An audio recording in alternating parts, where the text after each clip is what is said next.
En los siguientes minutos, Lucho Benavente, director ejecutivo de Vox Populi, nos va a ayudar a entender qué está pasando, en qué parte estamos de esta cosa que yo la veo como una descomposición general del gobierno de turno. Lucho, ¿cómo te va?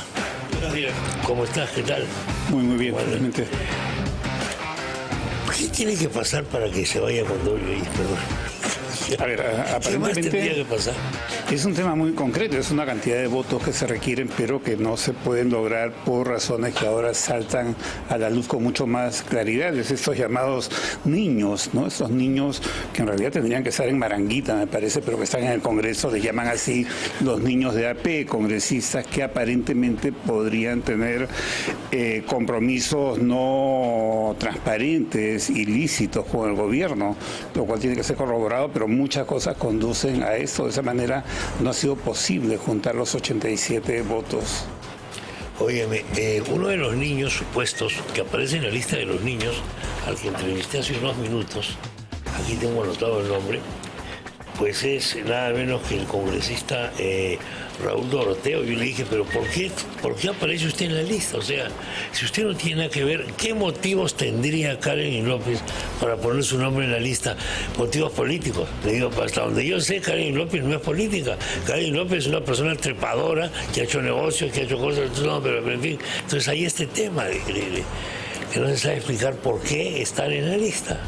Lo que pasa es que creo que es algo parecido a lo que ocurrió con Montesinos, según tiene un plazo mucho más largo. Estoy viendo la historia calcada. Exacto, llega un momento en que esas cosas ilícitas, subterráneas, son descontroladas, no se pueden manejar. Y claro, fue el caso de Pinchi Pinchi, que también tiene una equivalencia con Karen López, ¿no? Hay una dama ahí, y ahora que hay igualdad de género, entonces yo salta recuerdo esto, ¿no? que por esas fechas de septiembre, antes de que aparezca el famoso video Curi Montesinos, un congresista me dijo, oye, está circulando una cantidad de datos sobre congresistas que se están vendiendo por $30,000. Y dije, pero no puede ser, pues, estás hablando de una cosa muy burda. Esto es ridículo. Y era verdad. Era verdad, ¿no? Y era verdad. La argumentación para liberar esas responsabilidades es igual de ingenua que hoy, ¿no? Curi, el hermano del exalcalde, gobernador de Callao, dijo que eran $15,000 que había recibido Montesinos para comprar un camioncito en diminutivo para comprar pescado y repartir a los pobres. Entonces, cuentan unas historietas donde, bueno, evidentemente no somos tan ingenuos para creer esas historias, ¿no? Pero la historia es la misma en el fondo. Claro, la ultraderecha quiere suspender no sé qué. Una serie de argumentos gaseosos, generales completamente, que no te dicen absolutamente nada. Ahora, en el caso concreto de este ministro Condori, ¿qué va a ocurrir? Porque esto no va para más. Es sorprendente, los médicos. Es sorprendente que el presidente Castillo no tome acción en el momento dado. Tiene que esperar que el tsunami reviente, que la ola esté a punto de caerle al gobierno para recién sacar al ministro de Transportes y Comunicaciones. Tiene que esperar ni siquiera el último momento.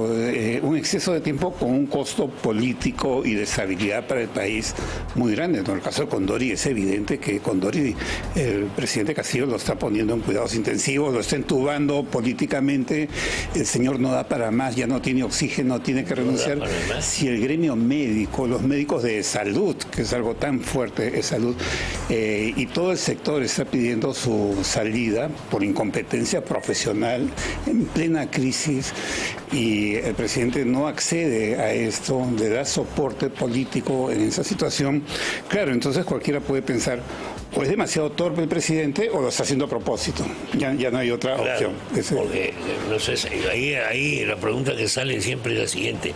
Está claro que Condori es un hombre puesto por Perú Libre. Eso se sabe. ¿No puede hacer nada Castillo por esa circunstancia? ¿Es eso? Claro, cuando lo que está en juego es la gobernabilidad del país, donde su propia alianza o asociación o vinculación con Perú Libre depende de cierta estabilidad política del país que la rompe, ¿no? Ceballos en medio de todas las circunstancias en que estábamos, era un ministro de salud reconocido por la misma oposición. Indudablemente. Y el programa de vacunación se llevó a cabo muy bien, estamos sin problemas. aliviados con la gestión de... Entonces la pregunta es cómo pueden, por una supuesta alianza, desmantelar el Ministerio de Salud, porque luego también vienen otras renuncias y problemas más complejos ahí, para mantener esa alianza, para satisfacer las expectativas del señor Cerrón. Bueno, eso es algo inexplicable. Castillo entiende que se gobierna de esa manera. Es realmente inexplicable. Yo creo que no hay una explicación lógica para esto, ¿no? Ponernos en el terreno de que lo hace a propósito, bueno, entonces automáticamente piensan esa vieja frase marxista: hay que hacer que las contradicciones se agudicen para crear las condiciones de la revolución. Oye, pero para hacer eso necesitas un mínimo de talento también, la verdad. Claro, claro. No hay talento, pero sí, claro. No hay talento para absolutamente nada. Sí. ¿En qué fase estamos? Estamos en una fase de descomposición del sí, que se va cayendo a pedazos. Una descomposición donde todo se cae a pedazos, donde todo puede llevar a una situación extrema. La misma vacancia es a pesar que es constitucional, es legal, tiene base jurídica, no es nada de golpe de Estado, ni mucho menos. Es una situación extrema. Si el presidente se ve tentado, puede encontrar la fórmula de disolver el Congreso. Es algo extremo. Esperemos que no haya una intervención militar, que también sería algo extremo. Entonces, yo creo que en situaciones tan críticas como estas, la descomposición va avanzando y tiene que tener un punto final. No puede continuar permanentemente. No hay recuperación del empleo. No sabemos si pasado mañana surja una quinta ola con un virus como Delta y ya no tan cordial como Omicron, que no fue tan letal este virus, y el país que no da para más, que la inestabilidad política lleva a que no haya inversiones, no se generen nuevos puestos de trabajo. La situación es muy, muy complicada y creo que va a haber también una reacción popular cada vez más fuerte, sobre todo porque ya no va a funcionar el mensaje ideológico del pobre campesino, maestro rural, que no lo dejan gobernar, ¿no? La gente está viendo... Eso ya se gastó. Sí, ya se gastó. De una manera excesiva. Sí. Eso ya está totalmente... ¿En qué ánimo está? Tú eres experto en esto, en demoscopia o demoscopía, como se decía antiguamente. ¿En qué ánimo está la opinión pública en este momento? Porque hay varias encuestas que indican que, bueno, la mayoría quisiera que Castillo renunciara, digamos, ¿no? Sí. Pero no necesariamente que sea vacado por el Congreso. Hay una desaprobación creciente. De hecho, el presidente está entre 20 y 25% de aprobación hoy día. Hay muchos que quieren que el presidente se vaya, que haya nuevas elecciones. Algunos quieren también la alternancia con Boluarte. Ahora yo creo que a nivel político un sector de la izquierda que se ha distanciado de Castillo va a encontrar allí una alternativa para retornar. No, la llamada izquierda caviar. Creo que con Boluarte puede encontrar una alternativa para volver al poder y tener incluso más control que con Castillo, ¿no? Ellos están enfrentados con los marxistas-leninistas de Perú Libre. Entonces la situación es que en algún momento esto va a decantar, pero el desgaste presidencial, el deseo de la opinión pública que está entre desaprobar a Castillo, pedir nuevas elecciones, vacancia, en fin, todo es contra el presidente, todo juega contra el presidente. Todo, ¿no? Pues, con diferentes matices. Ahora, quizás si se mantiene esto precariamente, como lo estamos viendo que se mantiene, dicen algunos que es porque no hay al frente una alternativa clara.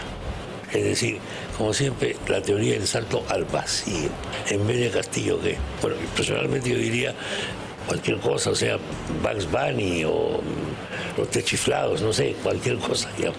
Pero mucha gente piensa que no, mucha gente piensa que tiene que haber una, y ahí sale una discrepancia. Unos que consideran que solamente se debe renovar en nueva elección el Ejecutivo, y otros que consideran, y son la mayoría, de acuerdo a ciertas encuestas, corrígeme en esto, que quieren que se cambie toda la cocina, o sea, Congreso, los dos poderes, ¿Cómo ves esto? ¿Cómo va a evolucionar esto?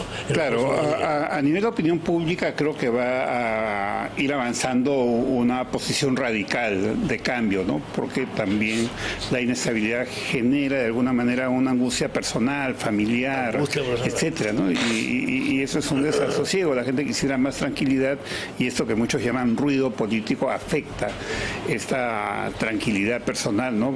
Por un lado, creo que la opinión pública se va a radicalizar, ¿no?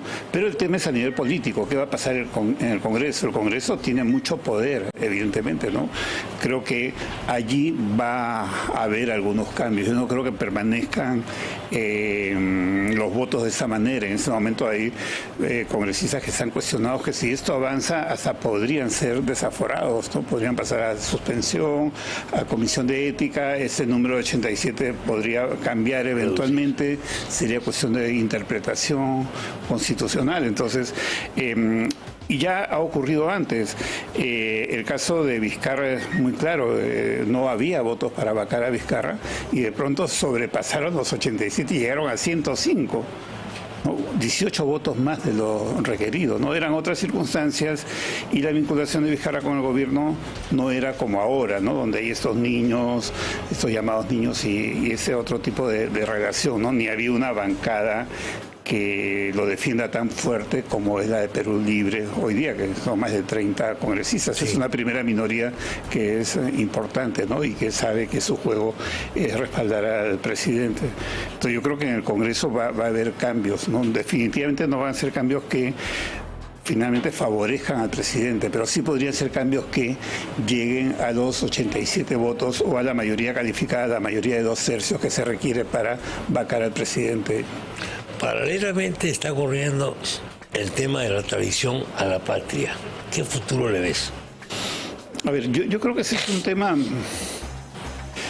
A ver, personalmente estoy en desacuerdo con el presidente Castillo, creo que debe ser vacado, pero creo que ese es un tema que no debió darse, creo que es un tema que debió ir por un camino menos duro, que es una acusación constitucional. Sí, debió ser tocado políticamente, pero finalmente yo creo que una conversación infeliz con un par de palabras de desliz no son una traición a la patria, ¿no? Entonces, para los antigobiernistas extremos, todo entra en un cóctel donde todo debe ser un argumento, ¿no? Yo creo que eso es un desgaste para la oposición. Sí, porque, en fin, finalmente es una entrevista, ¿no? No es una declaración pública, no es una cosa, digamos, formal.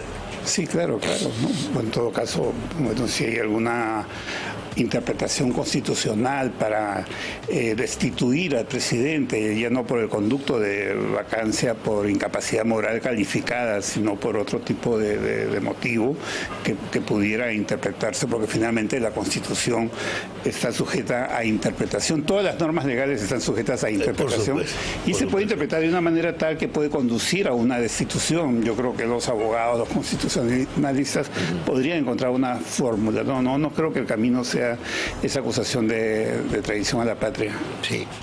El caso de Acción Popular, ¿cómo lo ves? De Acción Popular se ha dicho en el pasado muchas cosas, como que, por ejemplo, es una federación de independientes. Vamos a irnos un momento con tu venia, Lucho, a escuchar esta respuesta de la Fiscalía al tema de los cuestionamientos permanentes que se le están haciendo por su labor. Para hacer un poquito de historia, y tú que estás al tanto, Lucho, corrígeme, aparece una nota en el programa de Beto a Saber, en el cual establece que hay chats de coordinación con el fiscal Tello, en los que se conversa sobre lo declarado por la señora Karelyn López, que, recuerde usted, es aspirante a colaboradora eficaz, cuyas declaraciones, como siempre ocurre en la Fiscalía, esto no es novedad, siempre se difunden, siempre se divulgan. Y quien aparece complicada es la persona que acabamos de escuchar, la doctora María Sokolic, de la fiscal de control interno de la Fiscalía de la República, del Ministerio Público. Ella dice que de ninguna manera ha habido estas comunicaciones y que así como hay fake news, hay WhatsApp news, y que los WhatsApps que se le atribuyen a ella son bamba. son falsos, son hechizos, son fabricados. Esto es lo que ella está diciendo. Lamentablemente, me parece que no muy bien, y el mensaje que está tratando de transmitir no me parece que quede muy claro, y que la gente entre en sospecha inmediatamente, porque los comportamientos que ha habido en gran sector del Ministerio Público últimamente, pues la verdad que dejan mucho que desear. ¿Cómo ves este caso, Lucho? Por favor. Bueno, claro, eso otro factor clave en la política peruana, no de ahora, desde hace un buen tiempo, la actuación de la Fiscalía. En el caso concreto de la fiscal de la Nación, es que tuvo una conducta muy cordial, digamos, con el presidente Vizcarra, igualmente tuvo una conducta que aparentaba no ser muy exhaustiva con el presidente Castillo, ¿no? Entonces, ahí hay cuestionamientos políticos de fondo, ¿no? Y la política es política, entonces yo creo que ante las evidencias de declaraciones hay una reacción política y también hay caminos políticos, ¿no? Más allá de demostrar si el chat es verdad o es falso y cosas, ¿no? Yo creo que hay una Karelyn López que ha dado declaraciones que coinciden con lo que hemos visto en muchos informes. El ingreso de ella misma en una noche a Zarratea de una manera extraña, con una bolsa grande que aparentemente todos pensábamos que llevaba dinero, ¿no? Y que esa bolsa regresó vacía. Una serie de hechos respecto a ese último personaje que ha aparecido, que está vinculado al presidente Castillo y que ha sido acusado por asalto a mano armada. O sea, no es un carcelista. Tiene una compañía de seguridad. Exactamente, sí. O sea, tiene, voy a exagerar de repente, un mini ejército. Lo que lo convierte en un personaje peligrosísimo. Claro, y tiene información confidencial, ¿no? Porque como compañía de seguridad puede tener también información, escuchas, otro tipo de datos, ¿no? Él tuvo una sentencia por un delito a mano armada, por un asalto a mano armada, y aparte de eso, y tuvo mucho beneficio penitenciario, ¿no? Los 10 años de carcelería se redujeron a 2. Entonces, todas estas cosas coinciden con que algo anda mal. Definitivamente eso no huele bien, huele mal, huele feo, huele a podrido, ¿no? Y eso es lo que estamos viendo. Y entonces ahí hay eso es que va mucho más allá, porque son evidencias que la opinión pública estamos viendo. La prensa está cumpliendo un rol muy importante otra vez, luego que he tenido un paréntesis, un sector de la prensa, ¿no? Es verdad, porque si no hubiera sido por la prensa independiente, no se conocerían estas cosas y el Ministerio Público no hubiese podido abrir sus investigaciones. Sí. Esa es la verdad.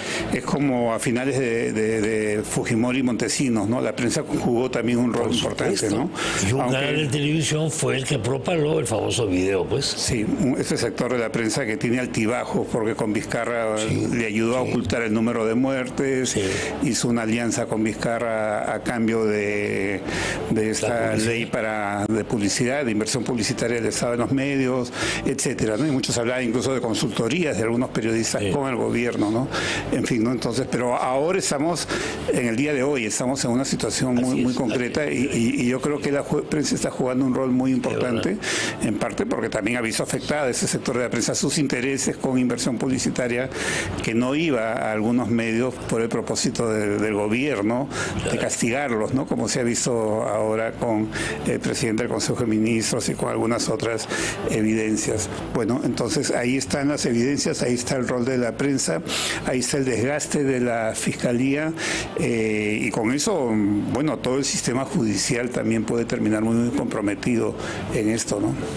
A falta de argumentos para defender este establishment que se ha creado en corto tiempo, este andamiaje express. ¿Te acuerdas cuando Toledo decía el andamiaje, no?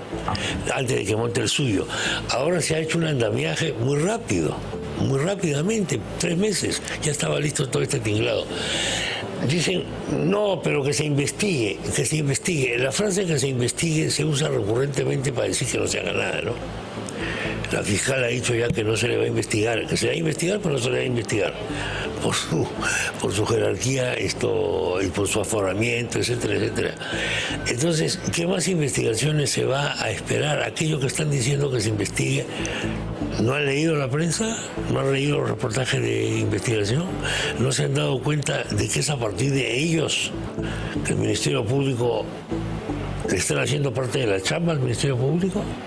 Ahora, hay el caso Karelyn, creo que es el caso clave, ¿no? Hay una sala o una instancia de la Fiscalía, que es la que tiene que ver con temas de lavado de activos precisamente, que creo que va a ser la clave en este punto, ¿no?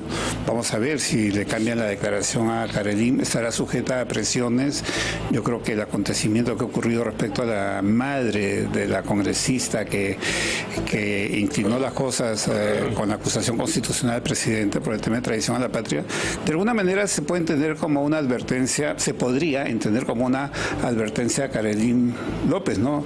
Ella en este momento resulta ser alguien muy importante, su silencio o su locuacidad puede comprometer al mismo gobierno. No sé qué acciones se está tomando de protección a ella, que es fundamental. Protección de testigos, ¿no? Mínima. De testigos, claro. Incluso existe la figura del testigo. Ahora, Nakazaki ha dicho que está siendo amenazada de muerte. Exactamente, sí.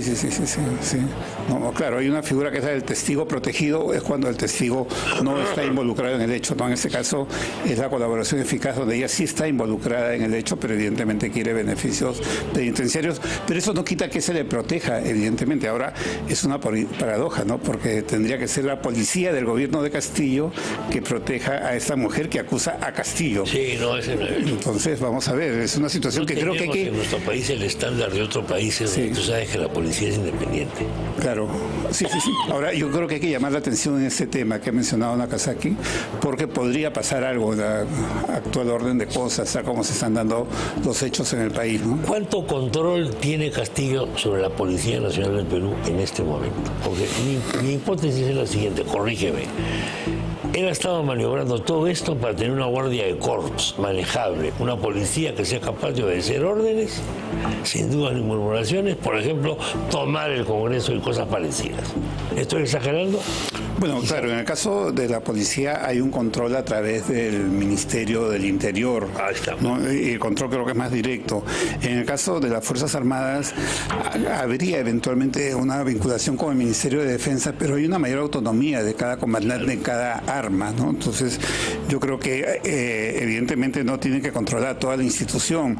Para comenzar, por principio, tanto la policía como las Fuerzas Armadas o las distintas armas dentro de las Fuerzas Armadas tendrían que estar en contra de un gobierno que apaña el terrorismo, que tiene colaboradores abiertamente, manifiestamente simpatizantes de Sendero Luminoso, que tuvo en un momento dado 13 ministros que votaron en contra de la cremación de los restos de Abimael Guzmán, lo cual los convierte prácticamente lo digo, son por los herederos de Sendero, prácticamente no se puede negar. en simpatizantes del terrorismo, ¿no? Entonces las Fuerzas Armadas, las Fuerzas Policiales tendrían que estar en contra, pero además eso se ve en los mensajes de los retirados. Como la institución no es deliberante, los retirados dicen todo lo que quieren y lo dicen a cada rato, y muchos de ellos, incluido un expresidente de la República como Morales Bermúdez, etcétera, muchos exministros de defensa, muchos excomandantes de las distintas armas, jefes del Comando Conjunto, etcétera, ¿no? Pero finalmente el control es a través de una cúpula. Si controlan a los jefes, como son instituciones verticales, van a controlar a toda la institución. Ahora, yo creo que hay cosas donde las Fuerzas Armadas tendrían más reparo en allanarse al presidente. Ya lo demostró el general Vizcarra, el otro Vizcarra, ¿no? Vizcarra el bueno. Vizcarra el bueno. Lo demostró con hechos, ¿no? Al enfrentarse al presidente con el tema de los ascensos, ¿no? Y al dar a conocer una situación anómala en esos mecanismos, ¿no? En la policía creo que es más fácil el control, lamentablemente. Sí, yo creo que debe haber ahí una manera de manejar las cosas a través del Ministerio del Interior. ¿Tendría Castillo alguna forma de cerrar el Congreso? A ver, fue el caso de Fujimori, ¿no? Podría inspirarse en Fujimori, ¿no? Con distintos signos políticos, ideológicos, pero en esencia de una manera equivalente. El cierre del Congreso de Fujimori fue totalmente ilegítimo. Sí, claro. Y luego se legitimó, ¿no? Sí. Entonces yo creo que podría encontrar una argumentación, como todo es cuestión de interpretación. Finalmente Fujimori disolvió el Congreso, Vizcarra disolvió el Congreso, Castillo puede encontrar, ¿no? Y Ahora, un tipo de legitimación de esto es el respaldo popular. El Congreso en este momento está con un desgaste muy fuerte, más aún por algunas acciones de la bancada de Perú Libre, por esos niños de Acción Popular, por una serie de conductas que resultan medias sospechosas, ¿no? No de todos, ¿no? Pero de algunas áreas, zonas del Congreso, bancadas en el Congreso.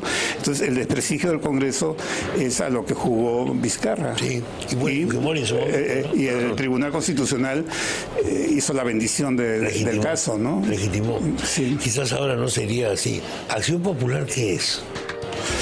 Una pregunta, creo que es un cóctel, no sé si un cóctel desagradable, ¿no? No hay una línea, no hay una coherencia partidaria. Pero la presidenta del Congreso es de ese partido. Claro, es de ese partido, ¿no? Pero el partido, claro, sí, pero se sabe que no está alineada con, María Carmen Alba no está muy alineada con los votos de su bancada, ¿no? Ella muchas veces no vota porque no es necesario que vote o puede votar en caso de necesidad dirimente, ¿no? Pero se sabe que ella políticamente está al otro lado y eso es bastante evidente. Ahora, el partido venía desde hace años sin una cúpula clara, no podía hacer elecciones, hacía elecciones y eran cuestionadas internamente, etcétera, ¿no? No tenía un liderazgo muy claro, tenía una correlación de fuerzas que daba como resultados cosas inesperadas, ¿no? Como el mismo triunfo del Lescano en las internas para las elecciones presidenciales. Ahora mismo ha habido un proceso que ha sido muy cuestionado hace pocos meses, en fin, que da una nueva correlación. Entonces, el partido no es un partido que tenga un líder claro. Si hiciéramos una encuesta y dijéramos quién es el líder de Acción Popular, aparecerían 5 nombres. Hay gente que diría Macías, hay gente que diría Vitocho, otros dirían Raúl Canseco, otros dirían María Carmen Alba, ¿no? Creo que hay un desorden institucional que no han podido resolver, ¿no? Ahora hay un candidato Cuellar, por ejemplo, que ha hecho algunas gestiones en el partido para lograr que se establezca que para ser candidato a las alcaldías se tenga una antigüedad de 5 años, si no me equivoco, lo cual saca de carrera a Tejada, al alcalde de San Borges, que sería la mejor carta que tendrían para la alcaldía de Lima, ¿no? Entonces, Acción Popular es eso, ¿no? Un caos permanente, me parece. Vino acá el otro día el presidente regional del Cusco, mi tocayo. Es Acción Popular, que tiene, bueno, le dije, tienes una tarea enorme porque los anteriores presidentes están presos del Cusco, pero me daba la impresión de que se trataba de una nueva generación dentro de Acción Popular. No sé hasta cuándo lo van a dejar esto progresar. Pero... El presidente regional. Sí. Sí, y tuvo la valentía en una reunión reciente de gobernadores regionales de decirle al presidente que estaba haciendo mal las cosas, ¿no? Exactamente. Con mucha educación, de una manera, con mucha lucidez política y mucha valentía política, creo que, y representando un poco la voz de las regiones, lo cual es muy importante. Pensemos que el sur respaldó mucho a Castillo, y él viene del sur, precisamente. Imagínate, Cusco fue un año. Cusco, que es tan emblemático, tan importante. Pero de los cusqueños es realmente absolutamente... Un castillismo que ahora ya no es ni castillo, en el aire. Se ha disuelto. La decepción es proporcional el odio es proporcional al amor. Entonces acá lo que estamos viendo es eso. Amor, odio, grandes pasiones, grandes odios. Grandes odios y grandes pasiones. Ya Pepe, ¿cómo le estás viendo en esta coyuntura, Lucho? A ver, ha sido muy cuestionada su actuación en el Congreso. Creo que hay un desgaste muy fuerte de la figura de César Acuña, ¿no? En las encuestas su aprobación ha bajado bastante en los últimos tiempos. Creo que muchos ya no le ven mucho futuro político. Creo que se ha desgastado. Hay una percepción de que ha tenido mucha afinidad con el gobierno, que ha respaldado al gobierno, y algunas declaraciones del presidente del partido tomando distancia no han sido tomadas muy en serio, porque en la práctica ha votado a favor de la confianza a los gabinetes y ha respaldado al presidente en el tema de la vacancia, etcétera, ¿no? Yo creo que eso lo ha puesto con un desgaste, ha puesto a APP con un desgaste muy fuerte de cara a la opinión pública. Sí, y ahí me parece que están replanteándose, entonces tengo la impresión de que están replanteando un poco las cosas, ¿no? Porque se le veía a Acuña muy cercano a su paisano, ¿eh? Ese es el problema. Sí.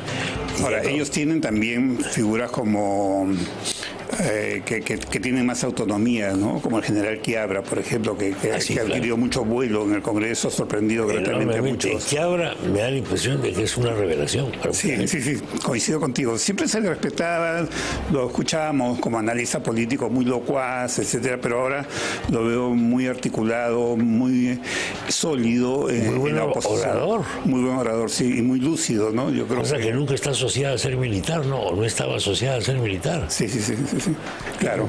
Un perfil esto. Y también es el caso de Chaiz, ¿no? Chaiz no se va a ir. Sí tenía pergamino, digamos. Claro, entonces ahí tienes dos figuras muy fuertes por ellos, no por el partido. Entonces, en algún momento, cuando ellos estuvieron a favor de la vacancia, el presidente del partido dijo pues que ellos eran invitados, ¿no? Pero ahora los invitados tienen más prestigio que los dueños de casa. Es lo que está pasando. Verdad. Sí. Es verdad. Entonces, estamos en una etapa, digamos, una etapa de transición ahorita, pero dentro de una descomposición general. ¿Te imaginabas todo esto el 28 de julio del año pasado? Lucho. No. Nunca me imaginé que podíamos llegar a una situación tan extrema, de tanta ingobernabilidad, de tanta incapacidad histórica que hemos tenido y que ahora está desembocando. Sí, veía con mucha claridad que el futuro político del país era muy incierto porque no habían bases sólidas como para proyectar una política más estable a futuro. Veía con mucha preocupación que en los sectores que se podrían llamar de derecha o de defensa del sistema de libertades, había mucha alianza con la corrupción. Yo estoy en contra de este comunismo, de esta cosa, pero también estoy en contra de esa derecha corrupta que nos ha gobernado 32 años y que nos ha llevado a esto, Chema. Sí. Y ahí está mucha gente que dice cosas, a ver cómo se le extraña a Alan García. Hizo un buen gobierno en la gestión económica, pero no vendió una buena imagen del sistema político. Muchos lo ven en el lado de la corrupción. Sí. Lamentablemente, ¿no? Yo creo que haya o no haya una sentencia judicial es independiente de la percepción que se tiene por hechos que ocurrieron de cara a la opinión pública, ¿no? Entonces, lo que veía era esto, ¿no? Y sabía que esto iba a pasar la factura, ¿no? Que por una cuestión pendular que ocurre en todo el mundo, en 32 años no había ocurrido en el Perú. Hubo un manejo de las derechas de llevar las cosas a un lado. Pero al otro lado yo imaginaba una alternativa pendular de izquierda más razonable, no esta extremista. Claro que sí, no esto es una cosa demencial. Que en fin, cuando yo leí el plan de gobierno, digamos, o manifiesto de Perú Libre, inicialmente, creo que esto lo contaba antes, pensé que era falso, pensé que era una cosa escrita por un bromista, y no, estaba en el Jurado Nacional de Elecciones. Claro. Una cosa completamente arcaica. Sí, es como una canción de la nueva ola, como una canción de la anterior, diría yo. Anterior, de los 60. Sí, pues, una cosa de los 60, es una cosa rarísima, en el siglo XXI, y era verdad. Era verdad, sí. Ortodoxa. Y era verdad, dije, qué país tan raro. Media estalinista, ¿no? Estalinista, marxista-leninista. Nadie definiéndose marxista-leninista ha llegado al poder por la vía electoral. Claro, ahora la alternativa es complicada, ¿no? Porque, a ver, la vía militar ya desapareció. Saben que no van a vencer estos ejércitos. Le resultó a Cuba, le resultó a Nicaragua en su momento, lo intentaron en Perú, en Colombia, no les resultó. Y ahora es la vía de la democracia, ¿no? Tomarla por ese camino y después implantar su modelo. Pero su modelo está ahí a la vista. Nicaragua y Venezuela son el modelo. No se puede tapar el sol con un dedo ahora. Entiendo que a mucha gente le importa un rábano las cuestiones internacionales también, y somos muy incultos en esa materia, ¿no? Entonces Venezuela lo vemos como una cosa exótica. Sí. Tenemos siempre la idea de que el Perú es diferente, ¿no? El Perú es original, el Perú es el imperio de los incas y cosas así, ¿no? Un narcisismo chauvinista, ilusorio, absurdo. Ridículo, ¿no? No podemos ver qué ha pasado en nuestra historia, no podemos aprender de nosotros mismos, no podemos ver qué pasa en el mundo. ¿Cómo te explicas, Chema, que hay gente que claramente defiende el sistema de libertades en el Perú, no voy a decir la palabra derecha, y está a favor de Putin hoy día? Eso es una cosa insólita. Pasa, ¿no? Yo tengo una explicación. ¿Por qué? porque ellos ven en Putin una parte, digamos, y ahora sí, derechistas conservadores, no liberales, ven que Putin es un tipo que está contra la homosexualidad, etcétera, y entonces ahí viene el punto de encuentro, ¿no? Y entonces, ¿pero qué cosa es Rusia? Rusia es un país que no sabe lo que es la libertad. Todo el régimen ruso zarista, bueno, aunque tuvo unas dumas, unos parlamentos que en un momento dado es lo que quieren hacer acá, ¿no? Un imperio y sigue siendo... Claro, y del imperio sanguinario de los zares pasaron al imperio sanguinario del comunismo. El estalinismo y todo lo demás. Con las decenas de decenas... Ahora, ¿es suficiente para mucha gente que Putin esté contra los homosexuales para apoyarlo? Bueno, no sé por qué razón. ¿Es una cosa razonable? Yo creo que es eso, ¿no? Ese tipo de pensamiento conservador que les lleva a tener una afinidad con Putin. Porque luego buscan argumentos contra Ucrania. Eso pues de que Zelensky es un nazi, es absurdo, bueno, sí, ¿no? Hubo nazis en Ucrania, por supuesto. Los hubo en toda Europa, debo decir. Claro, en Croacia en igual. Su momento. Sí. Pero eso ocurrió pues hace muchos años. No se Además él tiene ascendencia judía. Yo no creo que sea nazi un descendiente de judío. No, absolutamente. Sí hay grupos de extrema derecha pronazis en Ucrania. Hay que recordar que Ucrania en la Segunda Guerra Mundial muchos ucranianos apoyaron a Hitler. Sí, claro. Pero no podemos juzgar a los ucranianos de hoy con ese criterio. Claro, porque es una argumentación ideológica. Eso lo aprendió Putin cuando fue agente de la KGB, a hacer campañas de desprestigio. Eso me queda muy claro respecto a esos dos movimientos separatistas en Ucrania.